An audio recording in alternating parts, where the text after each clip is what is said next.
There's a document sitting in the files of three of Europe's most credible investigative outlets. And what it describes isn't a theory, it's a plan.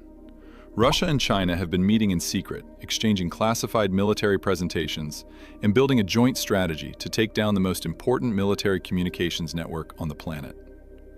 As of today, August 7, 2026, there's increasing evidence that Russia and China are seeking opportunities to get rid of Starlink's low Earth orbit satellites, even if it means developing weapons that are the stuff of science fiction. The question is whether they've already moved from planning to action. And the answer, hiding inside those leaked slides, is more alarming than anyone expected.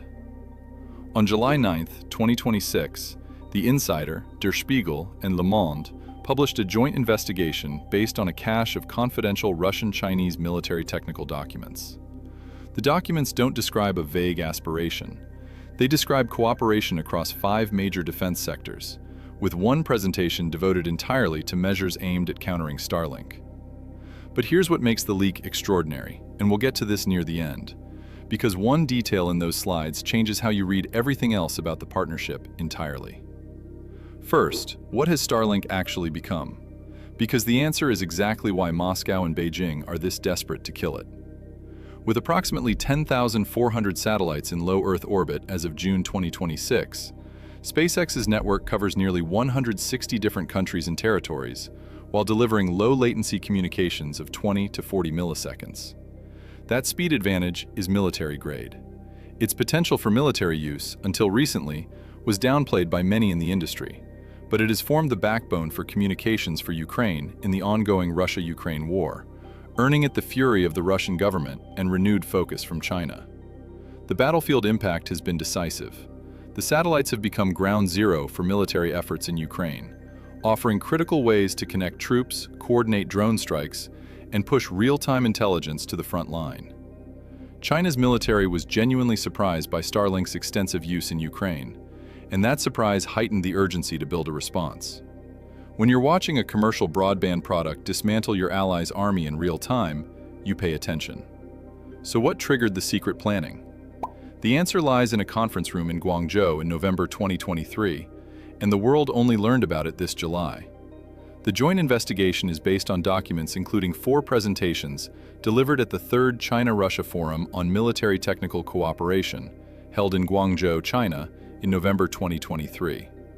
According to the report, that forum was a regularly scheduled bilateral meeting that had never been publicly disclosed. A secret conference, held annually, where Moscow and Beijing traded their most sensitive military thinking.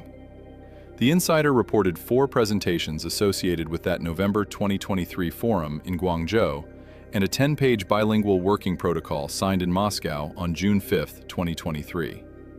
According to the Insider, researchers Huang Hui and Ren Jie of the China Aerospace Science and Technology Corporation, the country's principal state space contractor, presented an internal briefing devoted entirely to countering Starlink. 5 months earlier, a Chinese delegation led by a colonel from the Central Military Commission's equipment apparatus had spent 9 days in Moscow negotiating with Russian air defense organizations. 9 days in Moscow, a signed bilateral protocol, a secret annual forum with a 6th gathering already scheduled for December 2026 in Saint Petersburg. The most consequential finding isn't a single satellite killer. It's an emerging mechanism for joint military learning. And that mechanism, layer by layer, is what makes this so dangerous. So what exactly did the Guangzhou slides say? Because this is where it gets specific. The document, classified for internal use, describes Starlink as having evolved beyond a commercial broadband system into communications infrastructure supporting military operations. It highlights the constellation's distributed architecture, arguing that the absence of a central relay node makes it extremely difficult to disable through conventional means. That observation is the foundation of the entire strategy. You can't take down Starlink by targeting a single hub, a single ground station, or a single satellite. The network is designed to absorb losses, so the plan has to be something different. The document laid out a 3-stage escalation plan. The first stage calls for joint legal and diplomatic pressure, using Starlink's satellite density to argue for international regulatory limits on the constellation. The plan calls first for using legal and diplomatic channels to limit Starlink from expanding, blocking its access to physical orbital space with limits on communications bands and launching joint jamming operations in key locations. That's the diplomatic layer, the publicly deniable one. The next layer is where the partnership's real ambitions surface. The presentation proposes starting the operational phase with cyber war, access spoofing, virus infection, and the exploitation of vulnerabilities, to push malware through end-user terminals and propagate it across the network, thereby paralyzing it. Alongside it, the researchers propose a joint electromagnetic jamming architecture combining power suppression and adaptive interference to selectively block Starlink in chosen geographic areas, merging the two countries' separate anti-satellite capabilities. And if you're still watching, this is where you'll want to subscribe, because the final layer, the one that Germany's foreign minister called extremely worrying, is still playing out right now, and what comes next in the physical destruction timeline is the part Western governments haven't publicly addressed. Researchers from the China Aerospace Science and Technology Corporation propose developing low-cost countermeasures based on the one-against-many principle to destroy Starlink satellites in orbit. According to the concept's authors, if the resilience of a constellation is ensured by its sheer number, then the response should be a weapon cheap enough to destroy satellites faster than SpaceX can launch new ones. Faster than SpaceX can launch new ones. That is the strategic logic in one sentence. Military writings in China have discussed using laser and microwave weapons and anti-satellite missiles against satellites. Chinese scientists are reportedly developing countermeasures, including stealth submarines fitted with space-shooting lasers and custom-built attack satellites armed with ion thrusters. The ion thruster variant is particularly notable, a small satellite that maneuvers close to a Starlink node and rams it at orbital velocity, at a production cost low enough to make the attrition math work in China's favor. So that's what's in the slides. Now for the other half of the story, what China and Russia are each doing independently to replace Starlink's capabilities while simultaneously plotting to destroy it. Russia's effort is called Rasvet, run by a private aerospace company named Bureau 1440. A Soyuz rocket launched 16 satellites from the Plesetsk Cosmodrome in northern Russia's Arkhangelsk region in March 2026. Bureau 1440 deployed this first operational batch, backed by $1.26 billion in government funding and $4 billion in private investment through 2030. Russia then launched a second batch of Rasvet satellites in July 2026, increasing its Starlink-like constellation to about 40 orbiters. Analysts say the network remains far from military readiness, as Moscow will need several hundred satellites before it can provide reliable battlefield command, control, and communications. 40 satellites against 10,400. That gap is not a technology problem, it's a structural one. Russia has already lost one Rasvet satellite in space, and the program has launched only a limited number of orbiters so far.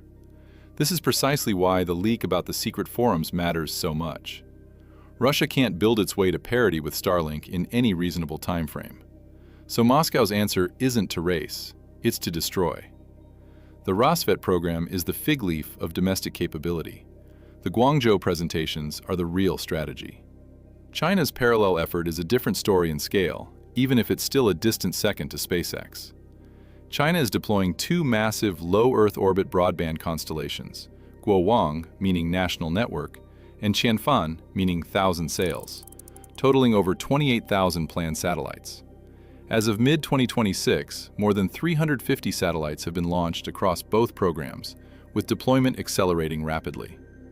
China filed Guowang with the International Telecommunication Union in September 2020 as a state-owned project operated by China Satellite Network Group, with a payload mix that broadband alone does not require. Chinese state sources have stated on the record that Guowang carries broadband, laser communication, synthetic aperture radar, and optical remote sensing payloads. That last sentence is critical. The structural read is not that China is disguising a military satellite network as a commercial constellation. It's that Beijing is building one platform for both missions. Guowang collapses communications, sensing, relay, and positioning support into a single state architecture, deployed under one launch cadence and tied to one ground segment. It's not a Starlink clone, it's something more integrated and more dangerous. Qianfan, meanwhile, is pursuing a softer form of the same dominance. Its ambitions are explicitly international. The operator is reportedly in talks or has signed agreements with roughly 30 countries, including Brazil, Malaysia, Thailand, Kazakhstan, and South Africa. Qianfan is positioning itself as a genuine Starlink alternative for countries that, for political or strategic reasons, would rather not depend on a United States company for satellite broadband. That's not just a commercial play.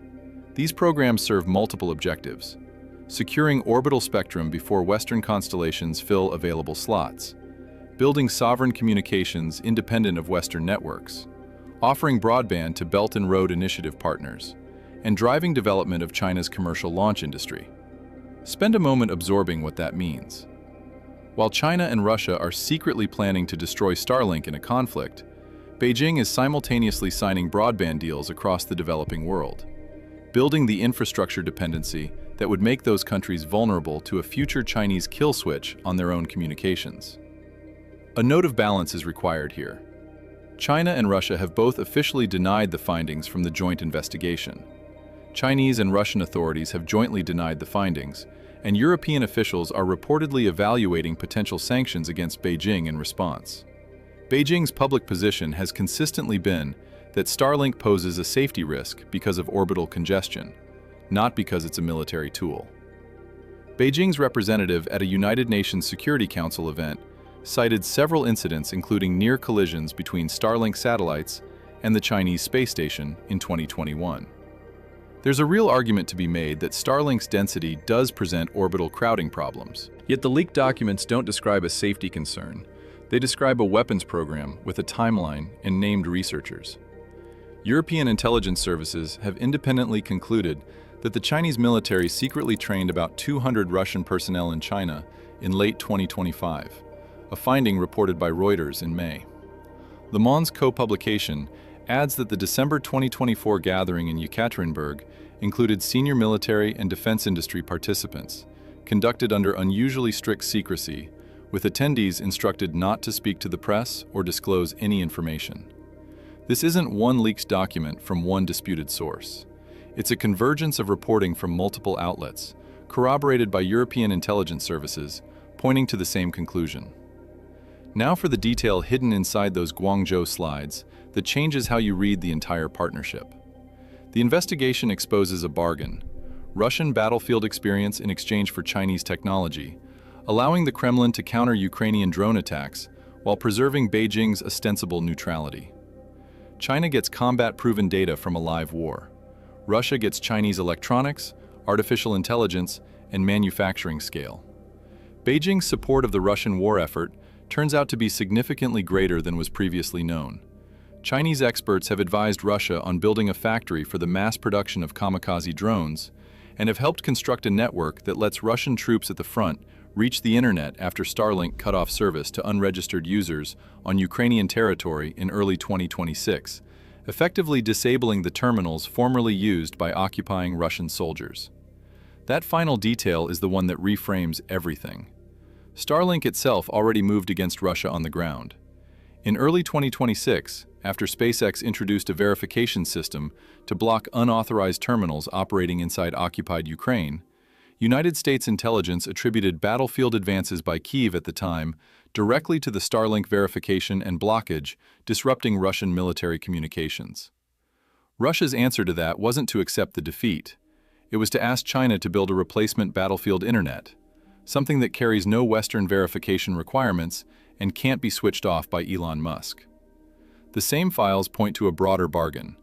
Russia offers combat data, China offers industrial scale, electronics, artificial intelligence, and manufacturing capacity. It's a weapons development partnership funded by a live war. Every Ukrainian drone that Russia studies, every jamming technique that Russian forces test against Starlink terminals on the front line, feeds directly into the joint research program that China is building against Starlink globally. German Foreign Minister Johann Vadeful told Der Spiegel that the findings about the considerable extent of Chinese support for the Russian military are extremely worrying. He added that China must know this violates the absolute core of European security interests. The diplomatic fallout from the July 9th publication is still unresolved. European capitals are weighing whether to sanction Beijing. Beijing is denying everything.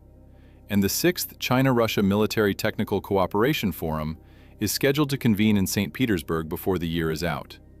What does the story ultimately prove? That the race to dominate low Earth orbit has already passed the commercial phase. It's a weapons competition now, fought simultaneously on 3 tracks: building rival constellations, developing tools to destroy the other side's satellites, and locking in global broadband dependency before the shooting starts. Starlink's military power turned out to be so decisive that 2 nuclear-armed powers quietly agreed to target it together, in secret, for at least 3 years before anyone outside those conference rooms knew the plan existed. Watch for 3 markers in the weeks ahead. First, whether European sanctions against Chinese defense entities connected to the China Aerospace Science and Technology Corporation materialize, or whether the political cost proves too high. Second, whether Russia's Rosvet constellation receives an accelerated launch cadence following the exposure of the plan. A faster deployment schedule would signal Moscow is pivoting from destruction to parallel capability, or, more likely, both. Third, whether the December 2026 St. Petersburg Forum proceeds as scheduled despite the leak. Because if it does, Beijing's denial becomes impossible to believe. So here's the question. Is this a weapons program that's still years away from being operational? Or is the Ukraine battlefield already its test range? Drop your answer in the comments below. And if you want to follow how this story develops as the St. Petersburg Forum approaches and the sanctions debate sharpens, subscribe. Because what happens to Starlink in the next 6 months may tell us more about the shape of the next war than anything happening on the ground right now.